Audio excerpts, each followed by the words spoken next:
30 years ago, the most beloved actress in America's cinema was Meg Ryan. Not the most famous and not the most powerful, but the most beloved.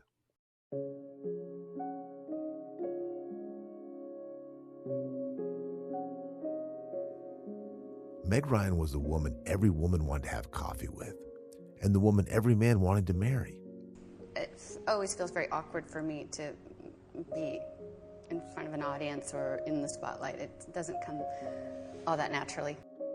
In the movie When Harry Met Sally, she played the goofy sweetheart opposite Billy Crystal, faking an orgasm at the deli table. In Sleepless in Seattle, she wept at dinner because she had missed her chance at true love. In Proof of Life, she tearfully negotiated with terrorists to release her husband. She was, without exaggeration, America's sweetheart. And then she met and married Dennis Quaid, star of The Day After Tomorrow and The Parent Trap. And America watched as the hometown sweetheart got her happy ending. They bought a beautiful house. They had a talented son who has since gone into acting.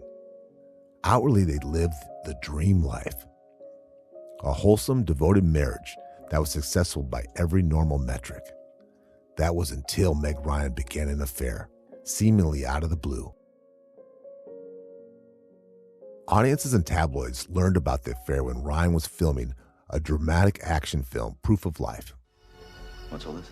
We're actually putting together a payment. What kind of payment?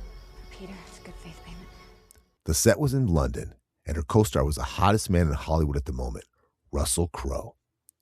Crowe had just finished the movie Gladiator, and the world was still showering him attention and glory for the award-winning portrayal of Maximus, the Roman general. Are you not entertained? Are you not entertained?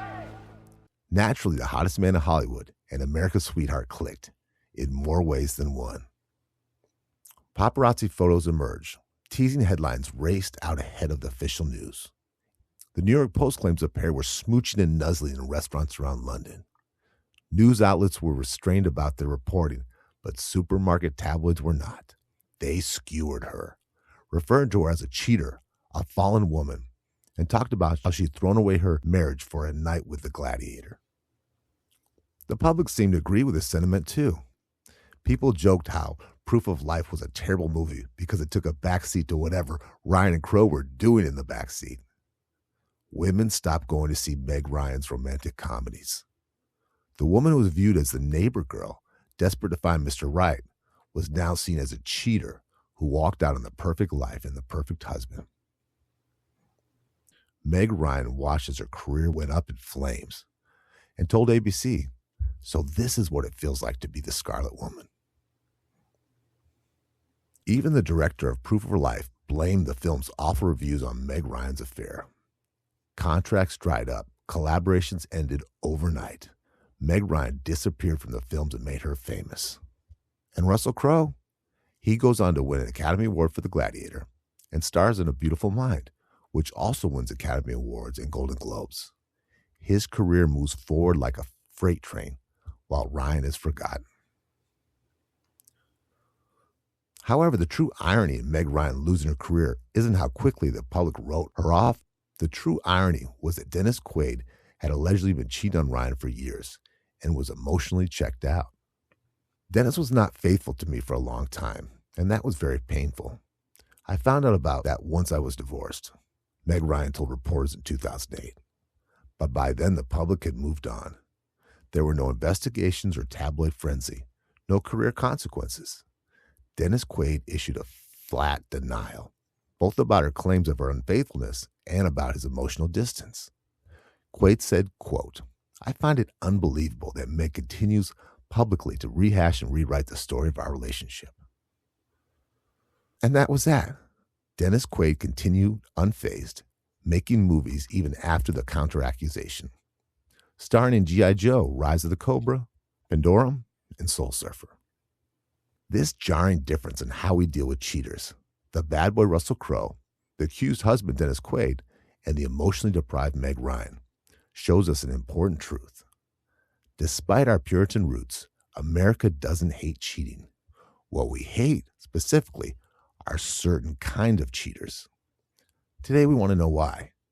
We want to know who decides which affairs get forgiven and which ones end careers, and whether any of us actually understand why people cheat in the first place, and which emotional needs aren't getting met. So before we sort of get into the science of attachment theories and kind of recapping, we had an episode about attraction a long time ago that talked about familiarity. What was your first off, did you watch these movies and did you hear about this cheating when it happened? What was your reaction? I'm a big Meg Ryan, and I never put that couple together, Dennis Quaid. I like all their movies, and I've been watching them my whole life. You know, Meg Ryan was in those silly comedies, in the 80s and stuff. She's been famous for a long time. She's got that shelf life of Robin Williams. Yeah. And I've always kind of so I didn't know that was a thing. I didn't know that they were a couple until this. What about you? Because I'm a dude, and Gladiator hit when I was in it was late elementary, early middle school.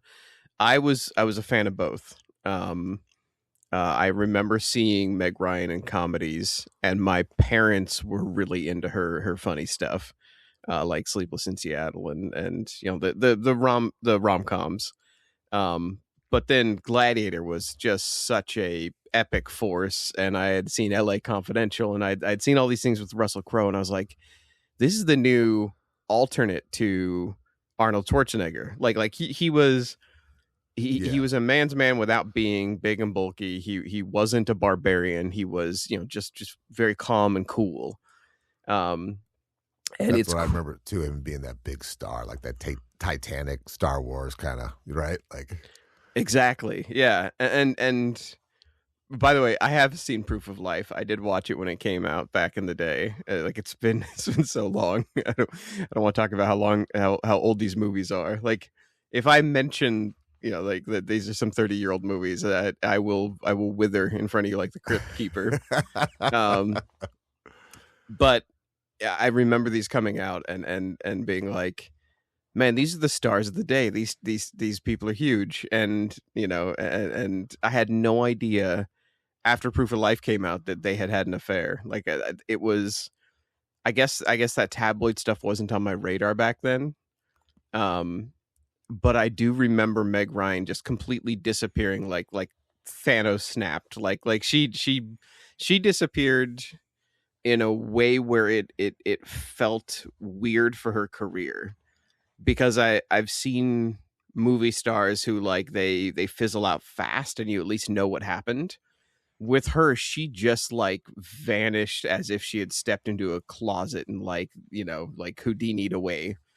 And I did not know it was because of this cheating scandal. That must be really hard to accept when you've been so important, so significant for so long. Yeah. That you're not getting calls back. You must say, are you fucking kidding me? I'm Meg Ryan, and not egotistically, but just, like pleadingly, like, are you kidding? Right, exactly. And the other part of that is I did not realize how reliant on her sort of like her sense of humor and her down homeness and her girl next doorness. I didn't realize how much of that like her career was riding on. Like I didn't realize that if she got caught in this cheating scandal that her fans would turn on her that hard. She claims that this scandal is what killed her career. There are other people who were like, no, she just stopped appearing in good movies. But I went back and I looked at the IMDb, and it was like, no, she was really in like legitimate hits right up until this. Like it tracks with me more that after this it just shook her and she didn't get the calls. So you can't dismiss it as that actress that aged out. She wasn't in that bucket, which is common, right? Right. And also, I mean, like, one, don't go watch Proof of Life just because it's got such an awful rating on IMDb. It is like a very slow, hard movie to watch, but her acting in it is really good. Like I watched it and I was like, no, this isn't somebody who was like cashing in or like done with acting. It's like this, she gave an amazing performance. So I'm like, I'm upset that would be the assumption. But I also had no idea that she and Dennis Quaid were a thing. And he's another one where like I did not know him from the roles Dennis Quaid was in that were his big roles. I actually knew him from was it Inner Space or something? There's like a goofy nothing movie where he gets shrunk down and put into like a capsule in somebody's body. The reason why you wouldn't know him and I do is he was always that jock. He was in all the sports movies. He Yes. was always that guy who no one believed in, and yeah, and that was his story arc, and that was his movies, you know. Yeah. He was the baseball pitcher. He was the football player, you know. Meg Ryan was in Courage Under Fire, which was about the Gulf War. That's right. That's And what she was. fucking good in that. She was a female officer, and there's one scene in it where they're in a real pressure situation, and it's in a war situation. She started crying, and they started to kind of tease her, and she just screams at them. And it's just really emotional and really powerful. Like, I'm not scared. I'm just stressed. And it was really, really so like you said, she was a serious actress too. She wasn't just funny. She wasn't just cute. Yeah. So I went back and I did the paparazzi thing. I with retrospect, I looked at their relationship, because what you read there in the narrative, I'm gonna take all that and I'm gonna compress it and boil it down to a couple of actions that happen. Like, we're gonna look at this almost like we are rewatching the slow-mo of a baseball play and being like, here's where it went wrong, here's where it went out, you know, here's where somebody missed the base. So the slow-mo of this is Meg Ryan and Dennis Quaid get married. They become America's absolute sweethearts. Everybody loves them together. Everybody loves them individually as people. They're what America should be. And then something happens to where they stop paying attention to each other. Like, they have a slightly different style of relationship, and we didn't know this, but like, there was something going on behind the scenes. They get split up after Meg Ryan goes off to London to film Proof of Life, and she sleeps with Russell Crowe. And after sleeping with Russell Crowe, it all implodes. Like, America turns on her, and she seems to go, she breaks. They had an earlier bloop before that, and you know, I think actors with their schedules, they're traveling, right? They're gone. They're not just going away for the weekend. They go to do movie sets. But Dennis Quaid had a rehab stint that he went to, and he says that was their first kind of emotional break. Okay. So it wasn't like, you know, just falling in love with going to one movie and falling in love with it. He said that they kind of grew apart at that, which is usually the opposite, right? You go to rehab, you get better a little bit. Yeah. Grow closer, come back a little grateful. Well, I was thinking about this, and I want to change the way we look at attraction and attachment, because while reading this episode, our original episode about attraction was about Linda Riss and about like raw attraction, not the relationship style itself. It was about, here's who's attracted to who and why. And that was a very old episode. We did that very early. That was like episode 26 or something. This is more looking at it as, why do people grow apart, and what are they missing that they were attracted to originally? And that's kind of what I want to look at with Meg Ryan and Dennis Quaid, because they are a great example of, here's the common version of why people drift apart and you know, cheat on each other and blow things up. And it's not because they're evil. Like, the more common response in the media is what happened in this circumstance. Somebody, you know, Meg Ryan was caught, you know, going around with Russell Crowe in London. They reported on it, and then suddenly their life was destroyed because everyone's like, oh, Meg Ryan's evil. Like we didn't know. Like she was the good girl next door. Oh, well, you know, she's willing to cheat and destroy Dennis Quaid. So like, she's evil. Like, or at the very least, she has poor judgment and she's morally bankrupt. And I want to look at attachment styles. I want to look at what's happening emotionally at her and Dennis Quaid's age back then.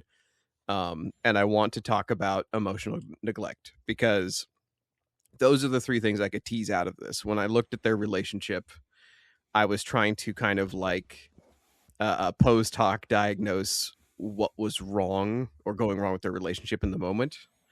So I want to go through these 3 parts a little bit slower. Are you going to touch on the sexism part of this? Why? Well, I'm gonna save that for the second half when we talk about when they split and how messy and gross that got. Why women are floozies and men are studs? Exactly. Yeah. Well, we're there already. Let's talk about that for a second. In the narrative, we did mention already that like, she had her career vanish overnight, like water in the desert. Whereas Dennis Quaid went on, immediately made 3 other banger movies, like did not slow down. He was in G.I. Joe, Rise of Cobra. He was in Pandorum. And then Soul Surfer, I think that was tied to his faith. I think that's why he was in that. Russell Crowe turned around and was in like not just good movies after Proof of Life. He won awards after that. Like Gladiator immediately won an award. He had already been in it, but it won an award. And then he was in A Beautiful Mind, which won awards. So like, well, like you said, it fueled the freight train of success, right? It didn't slow anything down. If anything, I think it helped him. Like, I think people were like, "Oh, look at that stud. He just slept with Meg Ryan and moved on," like, which is crazy. Nobody questioned it whatsoever. So, so the first thing that struck me when I was reading about Meg Ryan and Dennis Quaid, they looked like my step parents. Like when I was younger, there was this dynamic where one of them was extraordinarily loving and almost like slightly clingy, like an emotional Labrador is what I put in the notes here. Like they were happy to see their partner all the time. They expressed excitement. They needed frequent, emotional reassurance, but also like expressed affection very openly. And this felt to me like the Meg Ryan situation, where it's like they seemed available and like I said, like a Labrador. Like you walk in the door, they're happy to see you, and they want attention. Speaking of those relationships that they almost seem to my husband, my wife, and they always have to hold hands, and they, even though it looks like it's perfect, you kind of feel like there's like just this big bucket of insecurity in both of them that they're trying to fill like all the time with. Yeah. They just they don't seem comfortable with each other and in any kind of situation. Right. This is called an anxious attachment style. And by the way, these both have negative sounding names. We both have everybody has a touch of one of these. So with the anxious attachment style, that is, you need frequent assurance. You need you need the emotional reassurance. You are more expressive about affection, not in a negative way. Like, these aren't terrible. They can go overboard. Like, you can need more. But it's how you're wired to connect, and it comes from how you were raised and your parents and everything like that. This is not an episode about how parents change your attachment style. This is just us briefly saying that it seemed like one of them was the emotional Labrador, where they needed that reassurance and they needed that attachment, versus the avoidant attachment. So a avoidant attachment style is the partner who pulls back. It doesn't mean they don't love you. It just means that emotional intimacy isn't as comfortable. Like, they don't sit in it like a hot tub as easily. Their default response to stress is to withdraw a little bit. And a lot of times, high achieving, career focused people, they go toward the avoidant. When I first got into my relationship and marriage, I was avoidant. Like, that was my style. If things, yeah, exactly. And it's not because I'm cold. I'm actually pretty opposite. I try to be available a lot, and I am very warm, and I pay a lot of attention by choice. Like, I will. I follow the Gottman Institute for relationship advice. I try very hard to, give reinforcing attention, and if there's a bid for attention, I try to pay attention, but that's because I know that my natural attachment style is avoidance. Um, and it's, again, this isn't, these words sound scary. Everybody has a touch of one of these, either anxious attachment or avoidant attachment. Well, now we know what the anxious one is. It's the hand holding and the kissing and the too public affection. And I'm Smooch, not smooch, gonna smooch, say smooch. Yeah. But what does the avoidance one look like? Does that look like these people are, don't know, they're strangers in the same room? What would you do with your marriage that would seem? It's you walk through the door, you say I love you, you give them a quick hug, and then you say, give me 5 minutes, I've got something I need to take care of real quick.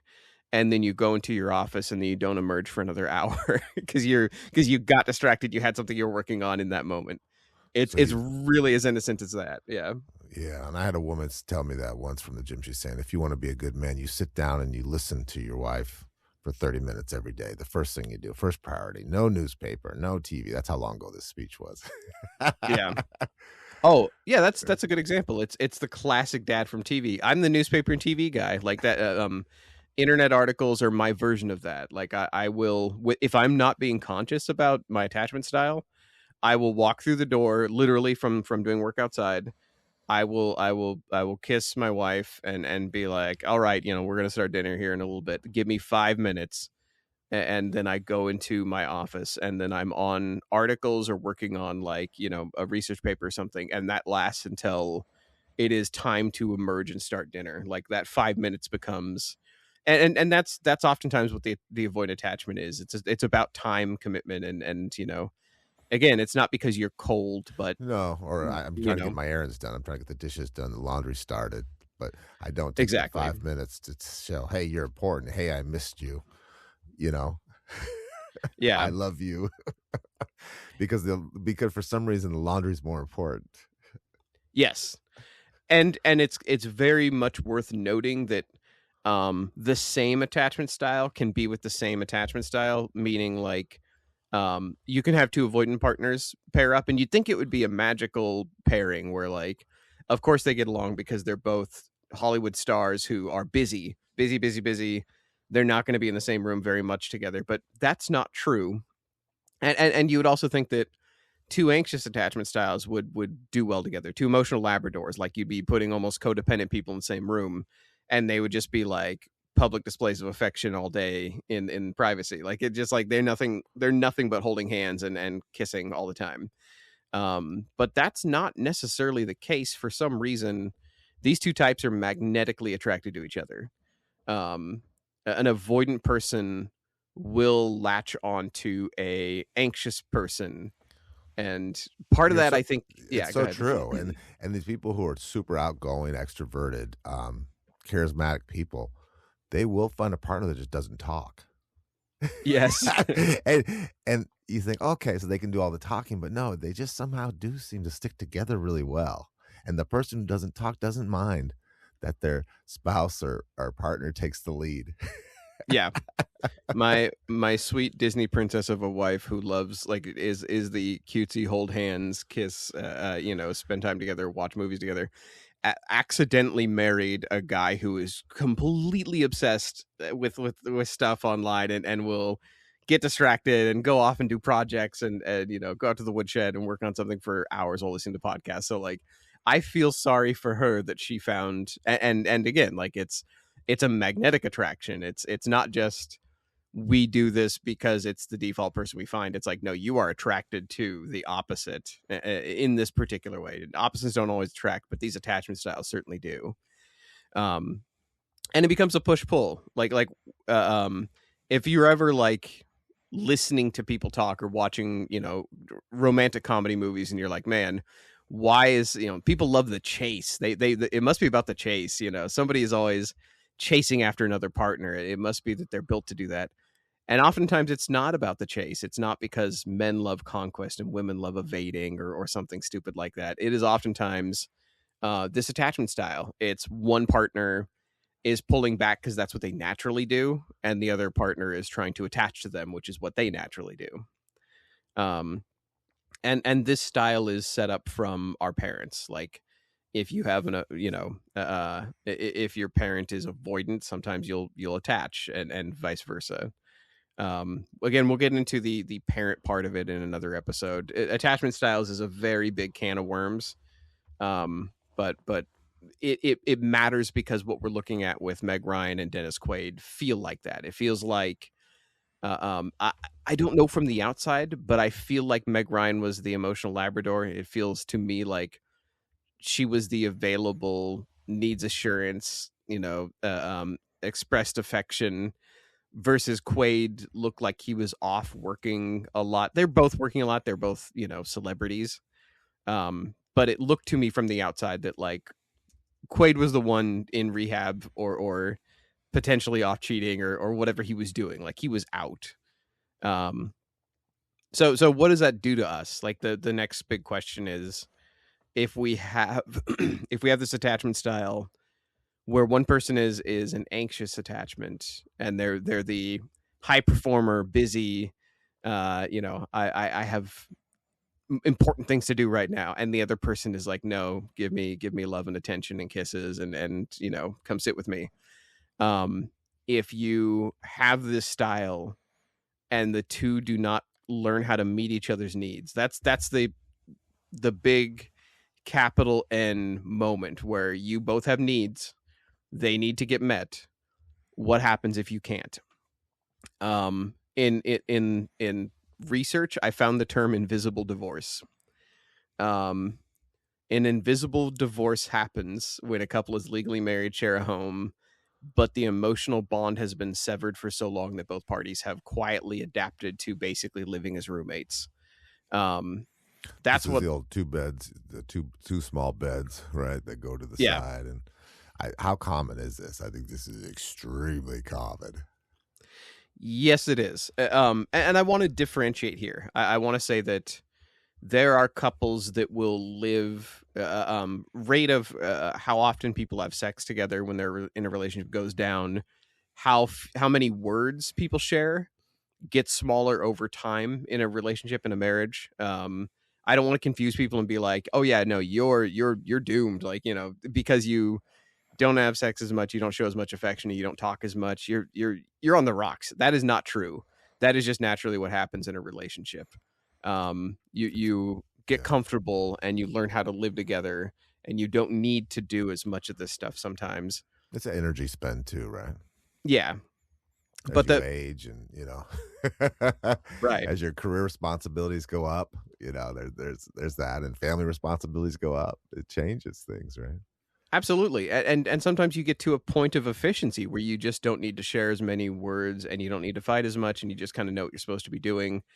But the invisible divorce part happens when things get a little bit worse and when you never have an important conversation. And that conversation, again, capital N, it's about needs. Like if you don't talk to each other about, what emotional needs you need, and it doesn't have to be an awkward conversation. It does not have to be as awkward as I'm making it and bring it to psychology and science. The easy way to have that conversation is just be like, hey, how many times a week should we hang out? Like it could be, I require, Rachel once told me, she's like, I require 30 minutes a day in the morning of cuddling while I drink my coffee. And I'm like, okay, I can do that. Like, let's get this over with. Yeah. All right. Come on. Well, let me throw one at you here. Yeah. What about, everyone says, and this is cliche, is, oh, you have to talk and you have to share. What about when you're burdening your partner, your spouse, with your problems? Where's the line between venting and dwelling and just stressing them out with your daily anxiety? That more comes down to what you communicate and the quality of your communication. That is more about like how you talk to each other. And if the other person is it is common or probably better and more common to communicate in a way where it's like, how was your day? And then you say, okay, well, I had these stresses, I had these problems, I had these things. If you talk about it, that's a good thing. That's a supportive relationship where you say, oh, like that happened. Oh my God. Well, like what's that Chris Rock joke where he's like, I told you that bitch was crazy. Somebody's always got somebody right. at work that's gunning for their job and is trying to kill them slowly, or sabotage them. When it becomes unhealthy is when somebody wants you to feel how they feel. That's yes, that dump truck of feelings, and then you're trying to fix it. Yeah, trying to survive that storm, right? Yeah. Healthy is wanting to communicate to the other person about your day and tell them how you feel. Unhealthy is I want you to feel as stressed as me, because otherwise I will be alone in this feeling unless you have that anxiety too. And I've been that guilty where they try to comfort me or give me solutions that are constructive, and I say, no, you don't understand. It's worse than that. I know I do. Yeah. The phrase you just used, you don't understand. You're not getting it. Like you don't get how bad this is. Let me tell you more. So what I'm doing is trying to get them to feel how I feel, so they could somehow guilty of this one. So do not try to inflict negative emotions on your partner, even if you think it's necessary for them to understand how you emotionally feel in the moment. They will understand. If you've chosen a good partner, they will get it. Like they don't have to feel how heavy you are in that moment. They should be able to pick up on it. And if you guys are working on reciprocating, then just telling them the facts of what happened should be enough, and they should be able to infer from that, hey, okay, you had a really tough day at work. I do feel sorry. Let's talk about solutions and let me commiserate emotionally. Like, you can show that kind of empathy without, making them feel the way you do. And that kind of goes for just communication generally. You don't have to put somebody in the emotional place that you are to get them there. But there comes a time where if these two attachment styles start drifting apart, where the avoidant person doesn't even understand that there's distance, like it doesn't even feel like there is a gap. They may just be like, oh, this is normal now. Like, it is normal that I go and isolate myself in my room or office for, an hour or two a day. It is normal that, I sit and watch sports and I ignore, not ignore, but like I'm just not really doing anything for a couple hours a day. It's normal that I play video games and that she plays video games and we just kind of like have our distance for a while. No, this is the dad on vacation who's there, but he's just not there, right? He's like staring off into space. He's literally on a different planet. And when distance becomes normal, there's a healthy amount of that. I don't want to say there isn't. There is absolutely a healthy amount of, you're doing your stuff, I'm doing my stuff. Let's just do our stuff, in the same house. There is absolutely a normal amount of that. However, if the avoidant person pushes for more, a large amount of this distance can feel normal. And in reality, the other person may be starving. This is one of the dangers of a high achieving couple. The reason I went toward this sort of look at the solution is because Meg Ryan and Dennis Quaid reminded me of this, where they're both working on movies. They both have to come together actively. They have to choose to be a couple, choose to talk to each other in a day rather than be on the phone with their agents, rather than be working on their lines, rather than be working, with other actors and actresses. They have to choose to come back together and to denormalize that distance, to participate. And that's what it felt like to me. The way Meg Ryan talked in her interview, it looked like she was the emotional Labrador. It looked like she was the anxious attachment style, and that she was starving, and that the other partner was a high achieving person too, and had normalized this kind of distance and just, pulled away, didn't realize it, thought it was normal, thought that's their groove. That's what they do. They're just like, we're both actors. Like this is what we do. And it just became a killer. Like it just, it split them apart. It became the invisible divorce. There's one other thing I want to cover in this before we get back to our history and talk about Russell Crowe. There is something called last chance psychology, and I thought this was so neat. And it was something that Dennis Quaid made me think of. And it actually reminded me of another subject we're going to talk about, Don Draper from Mad Men. Did you ever watch Mad Men? No, I never watched that show. I know it was a big hit. It it was such a good hit, such a good show, but it made me feel gross watching it for after a while, just because like there's whole seasons where it's just nothing but watching Don Draper step out on his beautiful wife and his loving kids. But it's a phenomenon that happens after middle age. So like men hit their 50s ish, and it's historically been men.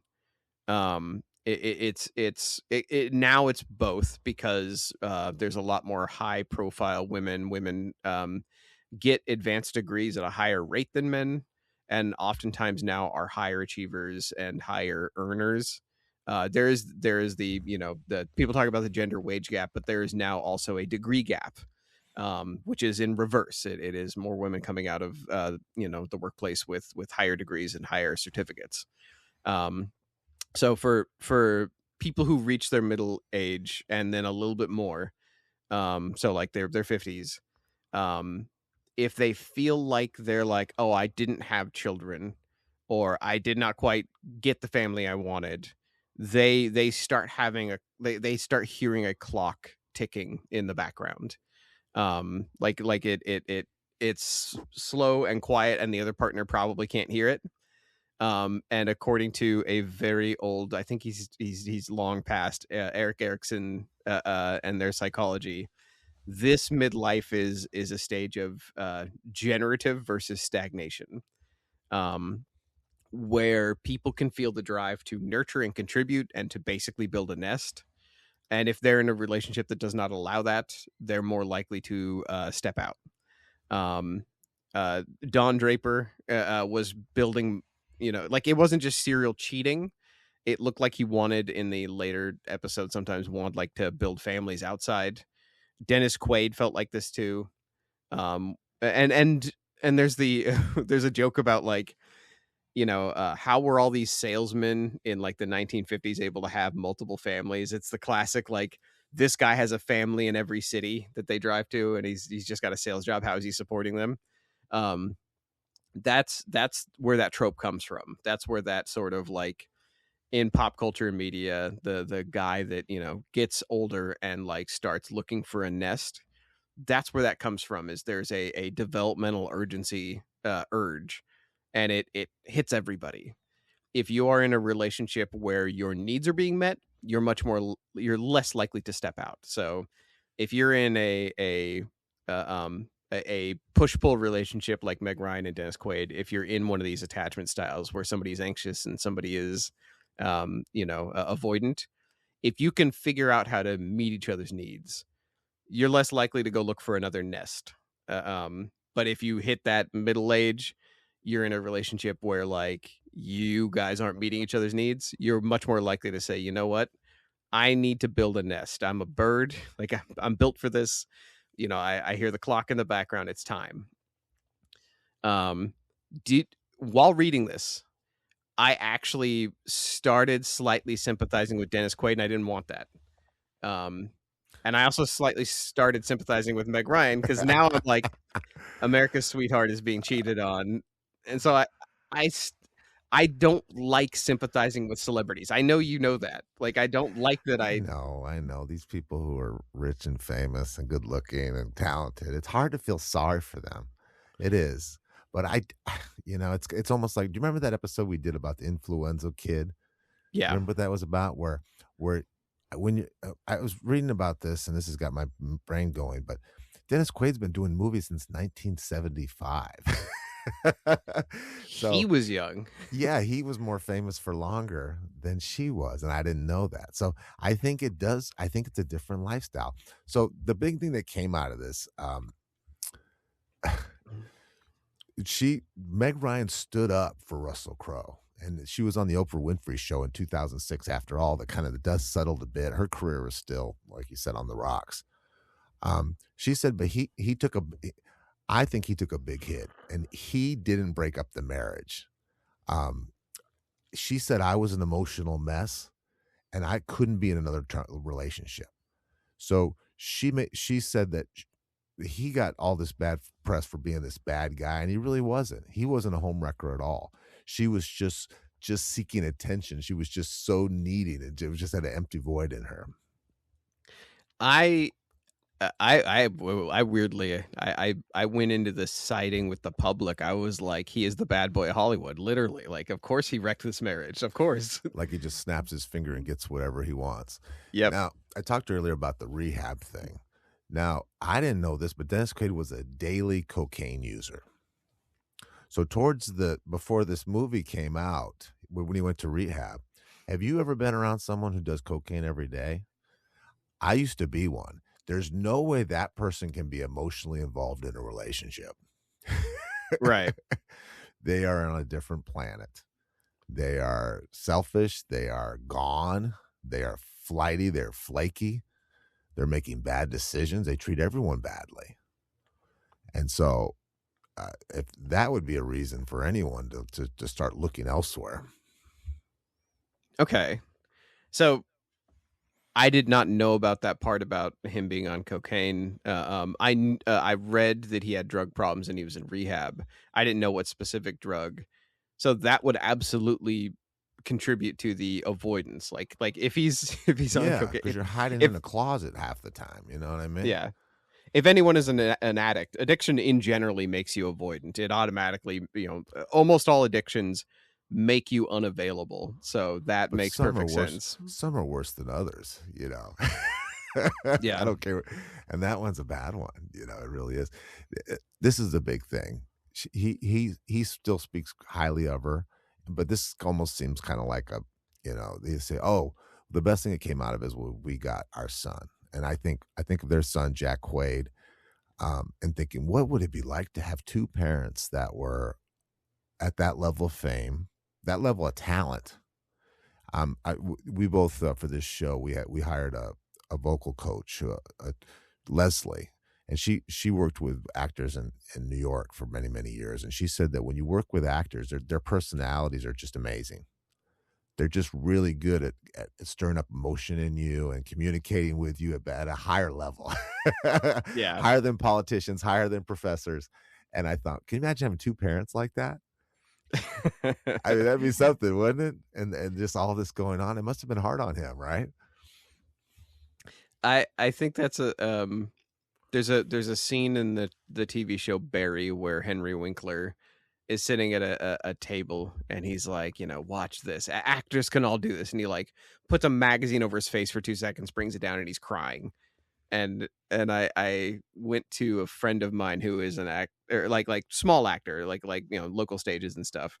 And I was like, can you really do that? And they're like, yeah, absolutely. They want to see me cry. I'm like, no, I don't. But I'd like to know, what is that like? And they're like, well, my parents were both in drama. And they're like, you really are like, you encourage each other to bring out emotions. You don't mess with each other, but like you said, you stir up emotions. You're used to wanting people to feel things around you, and being in that, like Jack Quaid growing up in that, where two people are not just good, they're award-winning, the best in the world. Like, like that would be crazy.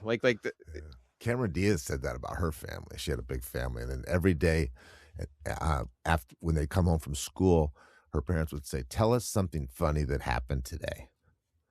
From when she was a little girl. So you start looking for things in life to be dramatic and stuff. So it's a great training ground. Train people to tap into emotions. That's interesting. Well, we'll talk about my relationships with infidelity, and I think of all. It's a very common thing. The feelings when you get cheated on. Working on this episode and doing the studying for it. I thought about the affair with someone that was cheated on me. I was in a serious relationship and I was engaged. So we were heading into the next process. And I was definitely neglecting this person. And I was falling into the Dennis Quaid. It's when I was using drugs. I was using cocaine, not daily, but probably every other day. I didn't have his money. So I had the feeling when I was in a relationship and the person left and I was definitely not meeting their needs. Joe, it's like an emotional storm that you can't explain. It is like a freight train of feelings. And you're everything else, it's almost like you're in a terrible car accident or a plane crash. Yeah. Because you're confused, you're angry. You starts taking score of everything you've done for this person, and you're dramatic. Then you start to assemble a team of people that will support and take your side. You divide up your friends, right? Yeah. Like you have to vote for me or her. You're crying, you can't sleep, your skin breaks out, your heart's pounding. I don't know. It's bad. And if you are your attachment style factors into this too. If you are a anxious attachment style, it feels like somebody's tearing off your arm. Like you want the attachment to be there. You're willing to negotiate. You're willing to do anything to get that person to stick around. If you're avoidant, you care as much, like it doesn't hurt any really less, but you kind of go toward the, well, like you find reasons for that person to not be there. You're like, well, they cheated on me, or like, oh, well, they did stuff like you start trying to do the separation quicker, I think. That's a different kind of scorecard, right? Like exactly. Yeah. Because I'm the avoidant type, I do remember I've had people who I get broken up with, or I break up with somebody, and then I get vindicated. Like I investigate and I'm like, oh, they had somebody on the side or something. And I'm immediately feel better. I'm like, oh, okay. Like vindication. Like this makes me feel like I wasn't, being gaslit, or I wasn't crazy. Well, the one I get, and I'm not a jealous person. I'm not a possessive person.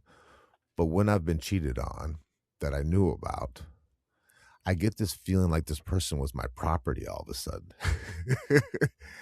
Isn't that weird? Like, that's interesting. Because I've given you so much. You know what I mean? I've done this for you. I've done this for you. I'm not telling the whole story.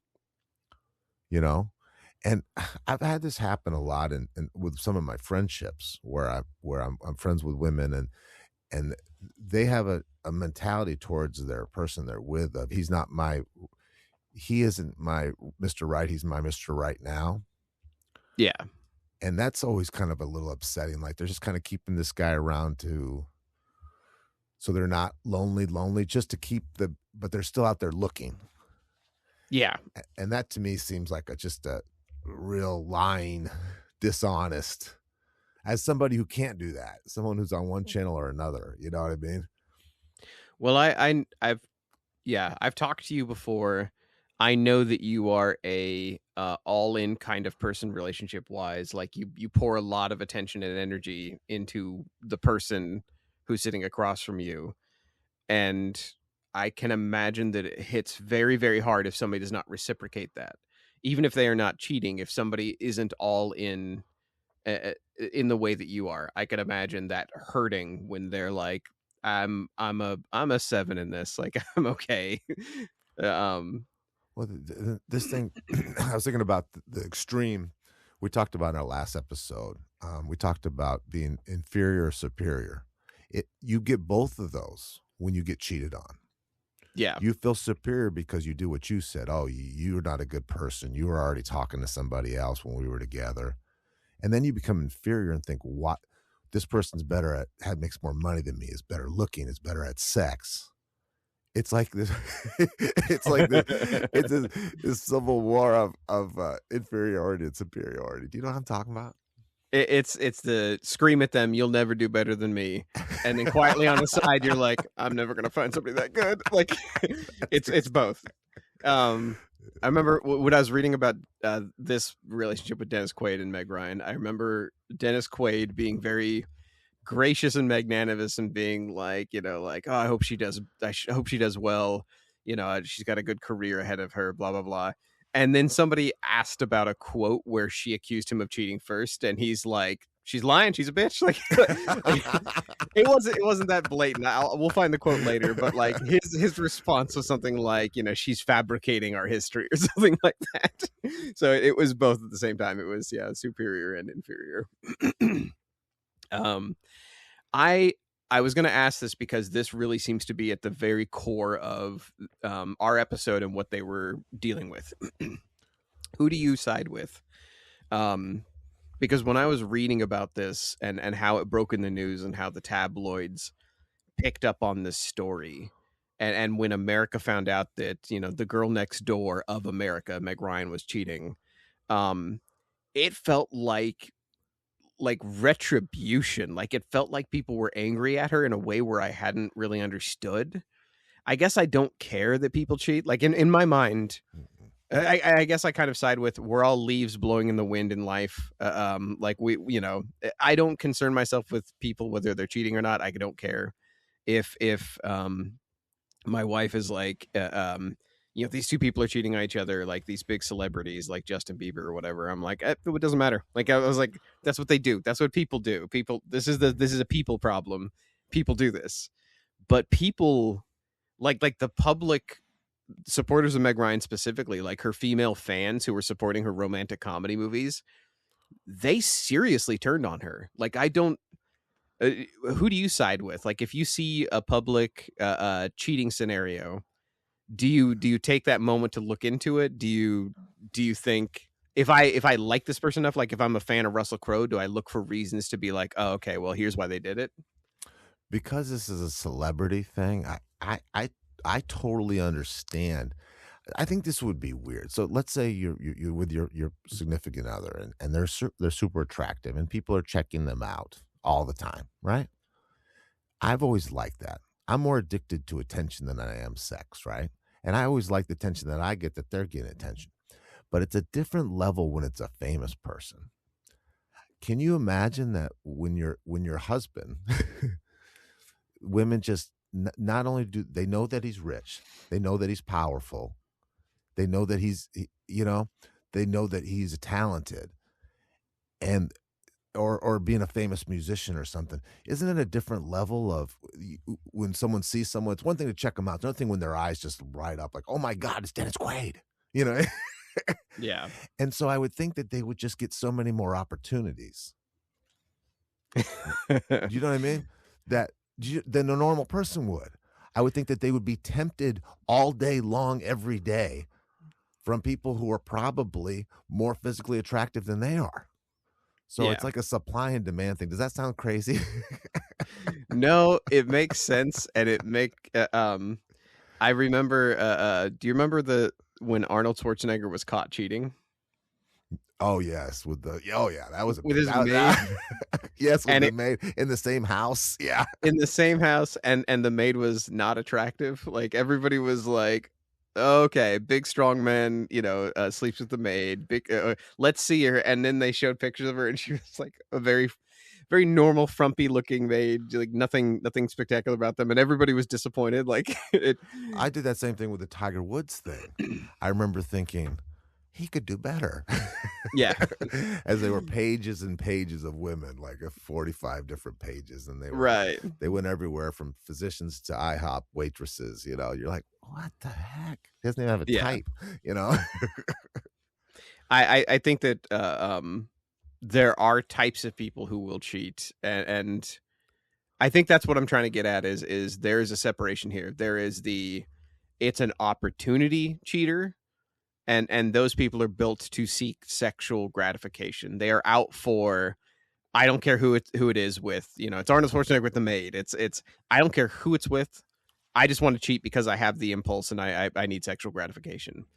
And then there are cheaters who they're like, I'm in a relationship where the other person is an avoidant style, and I'm a Labrador. I need to be next to somebody, and those are the people who they'll step out and they'll cheat with one other person. They're not after Tiger Woods's list of women.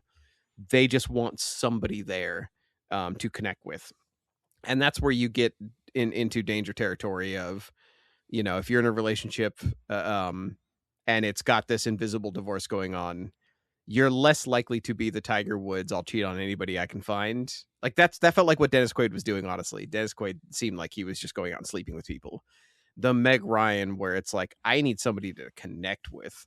Right. And she's in this very emotional movie, Proof of Life, where they're both crying and they're both, full of emotions. And it was an equally famous person. This wasn't right? An equally famous person. They're going out to dinner together. They were in London filming together, and they were seen like going out and having food and stuff. Yeah, this seemed like a date. Like it did. It seemed more respectful than the other one. Do you on the emotional thing? This is the one that always makes me scream. It's become famous by motivational speaker Tony Robbins. It just makes me just go crazy. And I've heard it in the sales world. You hear it all the time. And what Tony Robbins says is, if you want to keep a partner, if you want to keep someone be in love passionately forever, just treat them exactly like you did when you first met them. Well, this is so impossible because you're not the same as you first met them. You don't like them the same. They don't like you the same. Do you understand what I'm saying?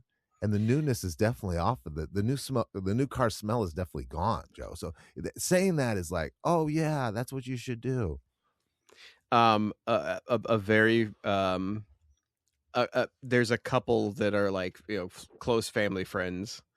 And they're very funny. Like one of them is a announcer for a baseball team, like the guy is, and the woman does wedding ceremonies. So like they're a very emotionally touched couple. The guy came home and he was like lavishing attention on his wife, and he was like, how's it going? Like hottie, like hot stuff, flirting, like, flirting with her, and she's like, God, could you stop being so weird? And he's like, what? He's like, he listened to something. He was listening to something on the way home, like a motivational speaker. It's and he's like Tony Robbins shit, yeah. Yeah, he's like, I'm trying to. He had listened to Jordan Peterson, who had said, treat your wife like you treat your mistress, like make your wife into your mistress. And that goes back to an old philosopher. That was a quote from a philosopher. And he's like, I'm trying to treat you like I would treat my mistress. And she's like, just be fucking normal. Like she was immediately done with this shit. There is truth to it, where if you want to pour your attention into something, but you also have to declare it. You have to get them on board. You have to be like, hey, I want attention this week, and be goofy about it, be silly, but be like, hey, let's do something this week. I'm tired of retiring to my man cave when I come home for the day. Let's do something together, and let's make a habit out of this. So there's a way to not be goofy and do what you're talking about. Where Tony Robbins, yeah.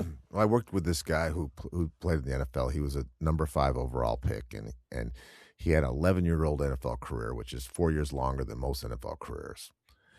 And he was girl crazy. And I worked with him in his 40s and 50s, and he was a cheating kind of guy, and been married 4 times kind of guy. And I talked to him we're talking about being in the NFL and opportunities, right? You're a famous athlete, you're in great crime, you're famous, you're rich.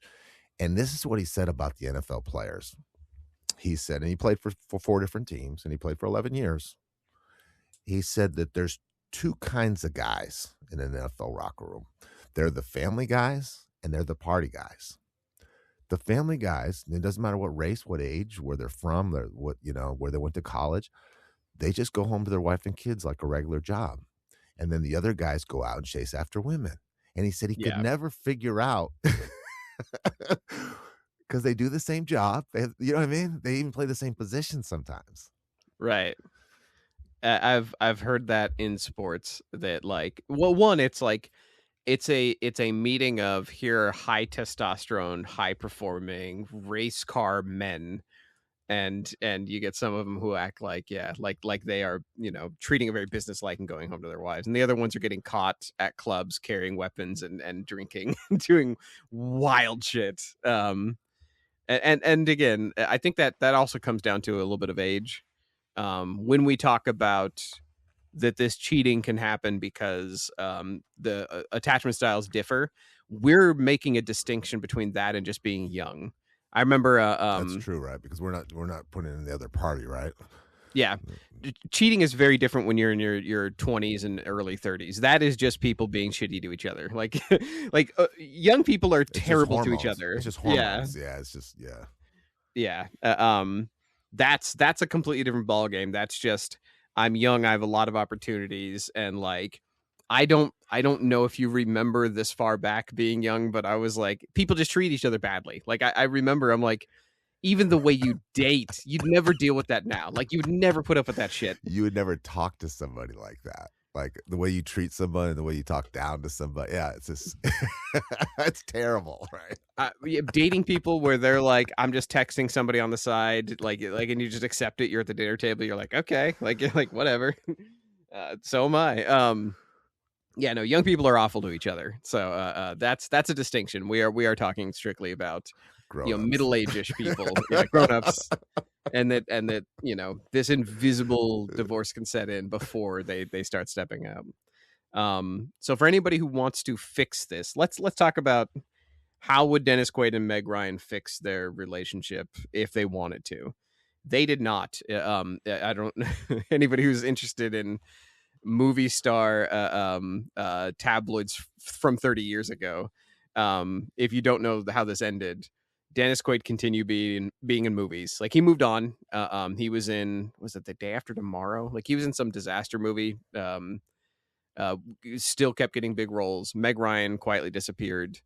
Russell Crowe got fat. No, I'm kidding. I'm being superficial. Russell Crowe did very well. Like he is now stepped back and is like directing and teaching, and like, yeah, he's not a leading actor anymore. But if they had wanted to fix their relationship, Quaid and Ryan, how would that have worked? And the first thing is exactly what we've been talking about through this entire episode, is identify what is the attachment style of your partner, what is your attachment style. And this isn't just figuring out your wiring because you want to accuse them. Like if I leave my recording area right now and I go to my wife and I'm like, hey, I'm an avoidant attachment style, she'd roll her eyes and say, no, duh. Like she'd be like, yes, of course. But if you can identify your wiring and your partner's wiring, almost like you're looking at horoscopes, it helps a lot. Like it will really help you. Just naming that allows you to identify which one of you is the emotional Labrador, who's going to start wandering away because you're not getting food and pets and attention, and which of you is the person who locks themselves in an office or watches sports and or plays video games and just completely veges out for a couple hours a day. Once you figure that out, it's not about admitting to guilt or slinging accusations. It's not like, I'm not going to rush out of my room and point at somebody and be like, aha, you are, avoidant. It's more about like, that allows you to start identifying how to meet each other's needs, if that's what you want to do. And that is the second move here, is once you know what the attachment style of each of you is, have the conversation you've been avoiding. Before anybody departs and pulls a Meg Ryan and goes to find the Russell Crowe, you have a conversation, and you don't start with, I feel disconnected, because that would be very awkward. Instead, you start talking about, hey, I have been feeling this way. So use I statements, use I feel statements.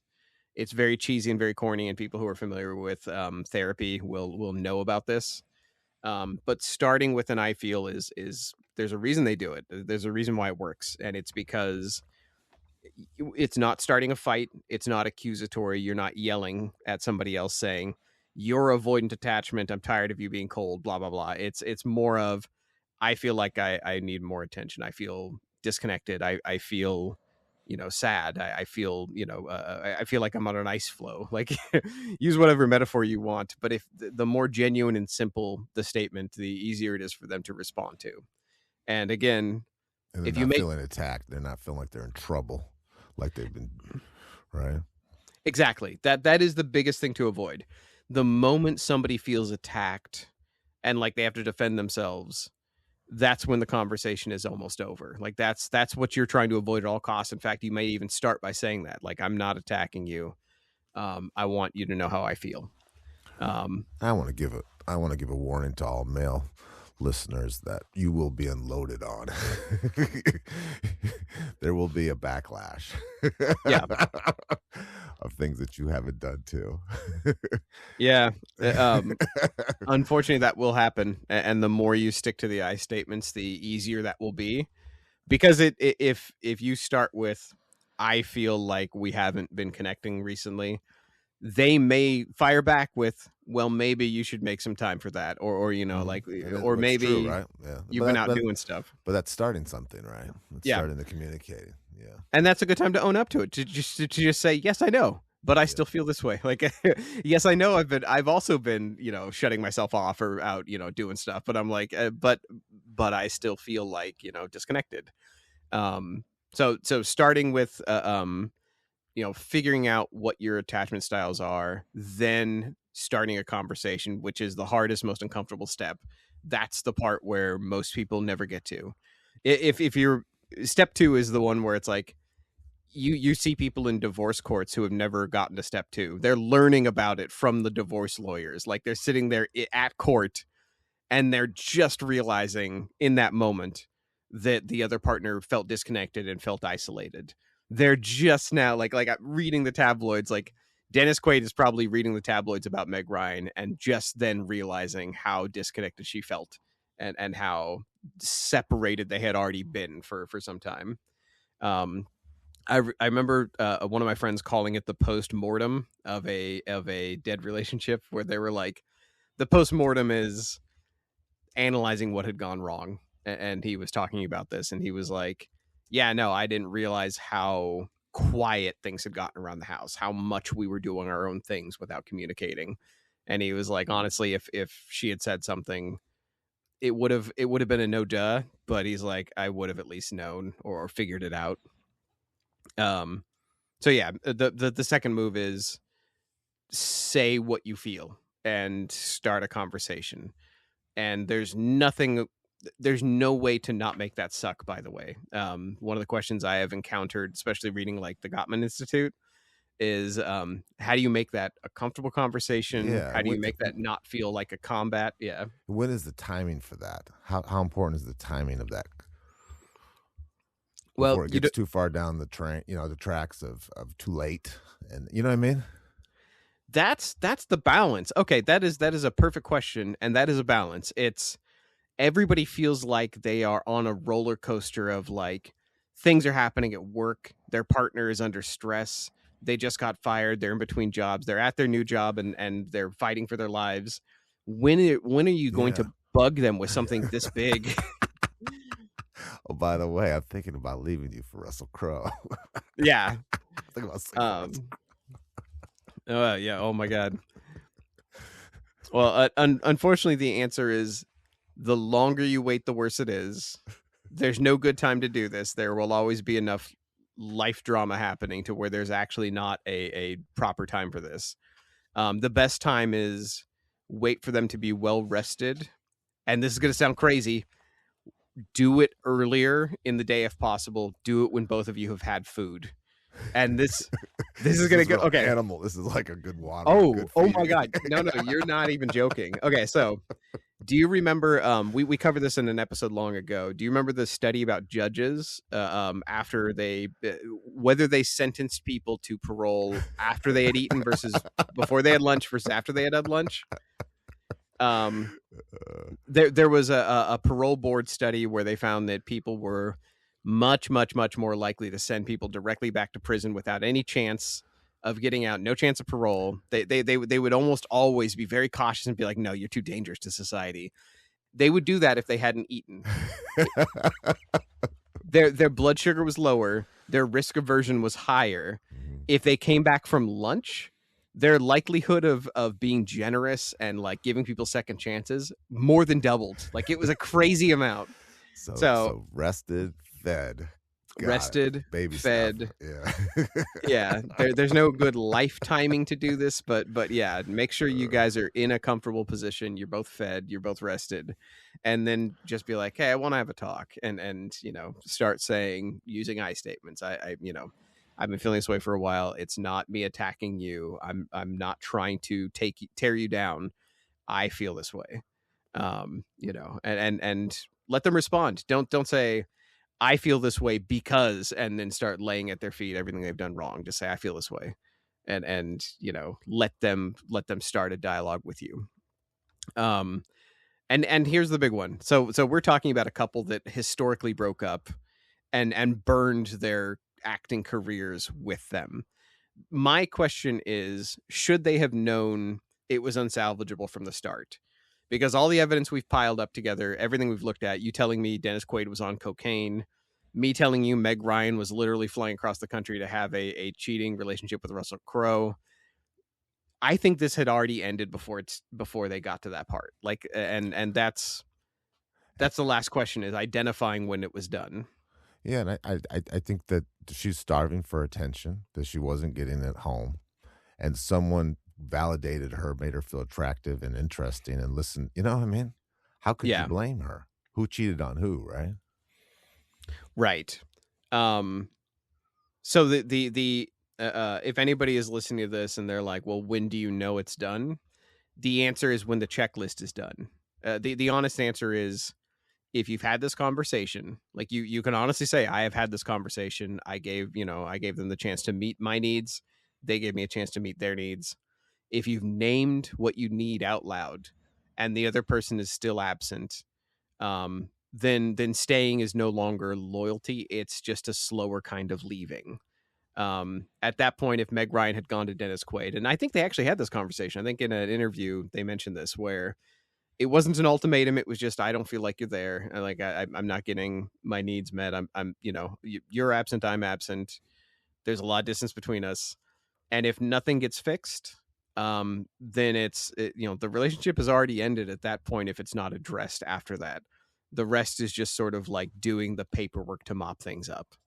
And again, I'm one of those kinds of people where we're all human. We're all kind of going through this life, figuring things out as we go, and finding relationships where we can. I don't believe in staying in, dysfunctional relationships where both people are harming each other. I think that if both people come to an agreement as adults and have stated their needs and realize they're not going to get met, I think it's okay to move on. But be adults first and do the first part. Like that's the thing that Dennis Quaid and Meg Ryan talk about. Is they're like, we had this beautiful child, we had this life together, we did this. And this is one of the problems I have spiritually and more, I guess I'd say more so in religion, going to mega churches, which I have a good part of my adult life. And they will hold marriages and couples in such high regard. A husband and a wife is a huge status thing in any church, right? It's a huge deal. Yeah. It's number one. But they never talk about how to treat your husband or wife.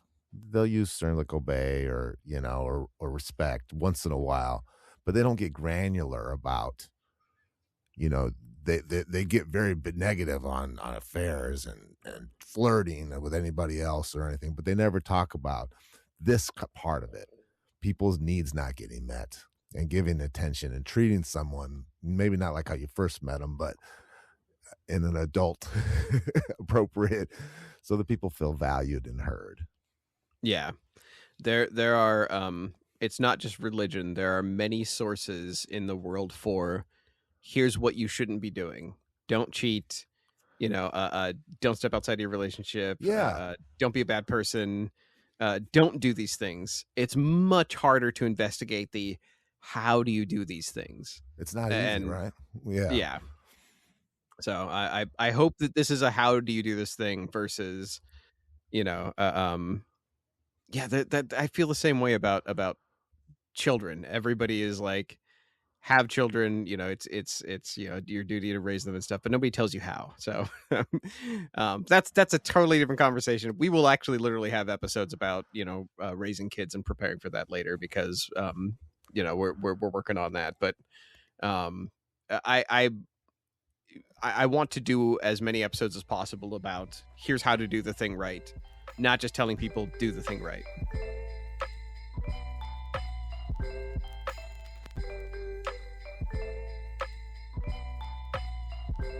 You've been listening to The Re-Engineered You. Thank you so much for listening to the show. You mean the world to us.